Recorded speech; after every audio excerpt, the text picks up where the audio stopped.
তারা পিটিয়েছে এবং এর পরের দিনগুলোতে তারা হাতে এভাবে হ্যান্ডকাপ লাগিয়ে জমটুপি পরিয়ে এই সাথে রডের সাথে ঝুলিয়ে রাখতো এবং বলতো যে এই যে ফাঁসি, তোমাদেরকে কিন্তু ফাঁসির টুপি পরানো হচ্ছে, এই কিন্তু সঠিক সঠিক সত্য কথা বলো, সত্য তথ্য দাও, নাহলে কিন্তু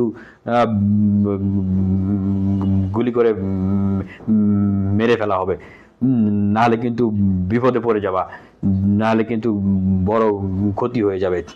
এভাবে করে থাকতে থাকতে একটা পর্যায়ে আসলে আমি আর মানসিকভাবে ভারসাম্য হারিয়ে ফেলছিলাম। আমার কাছে মাঝে মাঝে মনে হচ্ছিল যে আমি তন্দ্রায় চলে আমি মারা গেছি, বা অনেক সময় ঘুমালে মনে হতো যে আমি মারা গেছি, আমি আর পৃথিবীতে ফিরবো না, এবং ঘুম থেকে আমি উঠতে পারতাম না, কারণ আমি তো হাঁটাচলা করতে পারতাম না। ওইটুকু জায়গার ভিতরে আমার শরীরের রগগুলো শক্ত হয়ে গেছিল, অনেক সময় আমি দাঁড়াইতে পারতাম না। ঘুমাইতে চেষ্টা করলেই অনেক সময় দেখতাম যে আমার কেউ কালো কেউ এসে আমার গলা চিপে ধরতেছে, আমার পা ধরে ট্রেনে আমাকে নিয়ে যাচ্ছে, মানে একটা আতঙ্কজনক অবস্থা। ঘুমাতে পারছি না, আবার ঘুম ছাড়াও আমি আসলে থাকতে পারছি না। একটা সময় মনে হচ্ছিল যে আমি চিৎকার চেঁচামেচি করি, আমি দেওয়ালের সাথে মাথা ঠিকরিয়ে মাথা ফাটিয়ে আমি মরে যাই, অথবা যে কোনোভাবে আমি ফাঁসি দিয়ে আমি মরে যাই। আমি আর এই কষ্ট, এই মানসিক ডিপ্রেশন আমি আর সহ্য করতে পারতেছি না। সে দফায় দফায় দফায় কয়েকবারই রিমান্ডে নিয়ে আসা হয়েছে, এবং সেই সময় দীর্ঘ 6 মাস জেলে থাকার পরে তারপরে জামিনে বের হতে পেরেছিলাম। আমি আসলে দুটো জিনিস এখন আশঙ্কা করতেছি, যে আমাকে তারা আসলে যেভাবে করে নির্যাতন করেছে, মানে তারা একটা ইন্ট্রিট instruction just to crash my memory or body, মানে তারা আমাকে হয় মেরে ফেলার জন্য এই চক্রান্তটি করেছিল, বা আমি যেন পাগল হয়ে যাই। এবং আমি আশঙ্কা করতেছি তারা আমাকে আসলে কোনো ওষুধ কোনো কিছু খাওয়ার সাথে খাইছে কিনা, আমিও আসলে সেটি সন্দেহ বা আশঙ্কা করতেছি। এবং আমি আরেকটা আশঙ্কা করতেছি যে আমাকে তারা ছেড়ে দেয়নি, জেলখানা থেকে ছাড়লেও তাদের গ্রাস থেকে আমি মুক্তি পাইনি। যে কোনো সময় কোনো সাবোটেজ বা অ্যাসাসিনেশনে হয়তো তারা আমাকে মেরে ফেলতে পারে, এটা আমি এখন ফিল করতেছি। বের হওয়ার পরেই আমি বঙ্গবন্ধু শেখ মুজিব মেডিকেল বিশ্ববিদ্যালয়ের সাইকিয়াট্রি ডিপার্টমেন্ট এবং নিউরোলজি ডিপার্টমেন্ট এবং চর্ম ডিপার্টমেন্টে আমি ডাক্তার দেখিয়েছিলাম।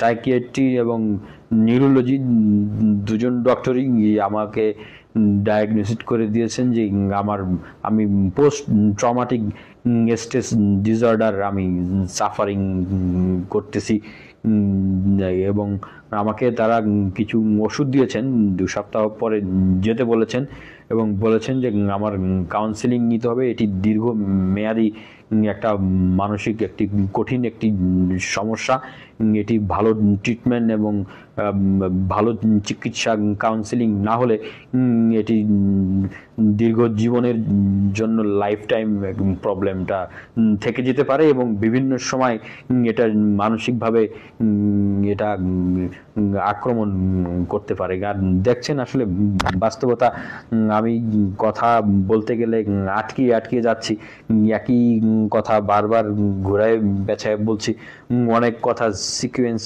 হারিয়ে ফেলছি। আসলে এটাই আমার এই সময়ের প্রবলেম। আমার এই বেশিক্ষণ কথা বললে এখন কান গরম হয়ে যায়, ঘাড় মাথা গরম হয়ে যায়, এবং আগে যেভাবে আমি আঙ্গুল উঁচিয়ে জোরে বক্তব্য দিতে পারতাম, আমি সেভাবে কথা বলতে পারি না। একটু জোরে কথা বললেই এখন আমার মাথা ঘুরায়, মনে হয় চোখ অন্ধকার হয়ে আমি পড়ে যাই। এই সুন্দর ফ্লুয়েন্টলি কথা বলতে পারতাম এবং খুব গোছালোভাবে কথা বলতে পারতাম, কিন্তু এই দীর্ঘদিন মাসের পর মাস তারা আমাকে এভাবে নিঃসঙ্গ ছেলে রেখে মানসিকভাবে নির্যাতন করার ফলে আমি তো কারোর সাথে কথা বলতে পারতাম না। আমি এখন কথা বলতে পারি না, আমার তোতলানো অবস্থা হয়ে গেছে এবং আমি অনেক কিছু মনে করতে পারি না বা গুছিয়ে কোনো কথা বলতে গেলে আমি অতীতের অনেক কিছুই স্মরণ করতে পারি না। আর আমার উপরে যে টর্চার নির্যাতন গুলো হয়েছে সেখানে যারা অন্য অন্য রাজনৈতিক দলের নেতারাও ছিলেন, আমি যদি তাদের কয়েকজনের নাম বলি, যুবদলের কেন্দ্রীয় সেক্রেটারি আব্দুল মোনায়েম মুন্না এবং যুবদলের নেতা গোলাম মাওলা শাহিন,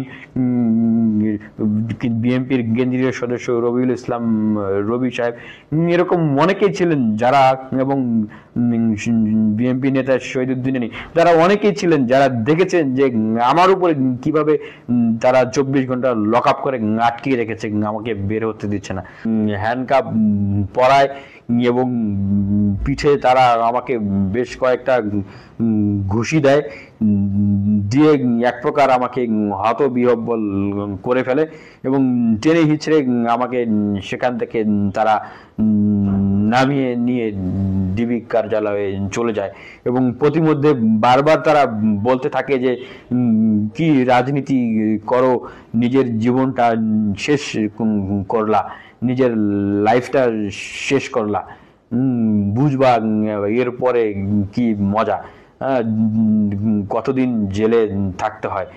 আমার বাবা পিছনে বসেছিলেন, আমি সামনে বসেছিলাম, তারা আমাকে এই কথাগুলো বলতে বলতে ডিবির গারদে সেখানে নিয়ে যায় এবং সেখানে যে ডিসি এসেছিলেন এক পর্যায়ে ডিসি তার রুমে ডেকে পাঠান এবং সেখানে আমাকে দীর্ঘক্ষণ, আমি অসুস্থ ছিলাম, আমার শরীরে প্রচন্ড জ্বর ছিল, সেই অবস্থায় আমাকে সেখানে দীর্ঘক্ষণ দাঁড় করিয়ে রাখে এবং বিভিন্ন রকমের প্রশ্ন করা শুরু করে এবং এক পর্যায়ে সেখান থেকে আমাকে আবার ফেরত পাঠানো হয়।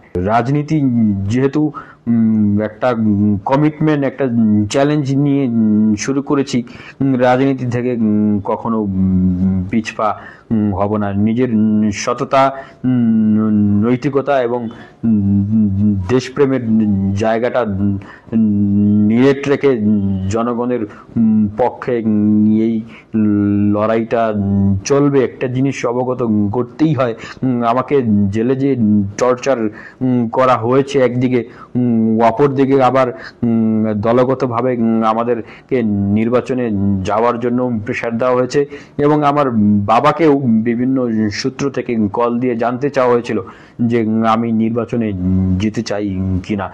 তার মানে দাঁড়াচ্ছে যে আমি যদি রাজি থাকতাম নির্বাচনে যাওয়ার জন্য তাহলে হয়তো আমার উপরে এরকম টর্চার হতো না, অন্য অন্য নেতা যারা গিয়েছেন নির্বাচনে তাদের মতো আমার মামলাগুলো নাই হয়ে যেত এবং আমি হয়তো সংসদে থাকতাম অথবা সংসদে না থাকলেও একটা নিরাপদ এবং লাক্সারিয়াস লাইফ আমি কাটাতাম। কিন্তু আমি জনগণের সাথে ছিলাম, আমি জনগণের সাথে থাকতে চাই এবং আমি দেশের মানুষের দোয়া চাই যে আপনাদের দোয়া এবং ভালোবাসার কারণেই এই বিনিয়ামিন মোল্লা মৃত্যুর সাথে পাঞ্জালরে মৃত্যুর মুখ থেকে ফিরে এসেছে। আপনারা আমার জন্য দোয়া করবেন, আপনাদের এই সাপোর্টটা বজায় রাখবেন যেন আমি আপনাদের জন্য কিছু করতে পারি। আপনারাই আমার ভালোবাসা এবং আপনারাই আমার শক্তি।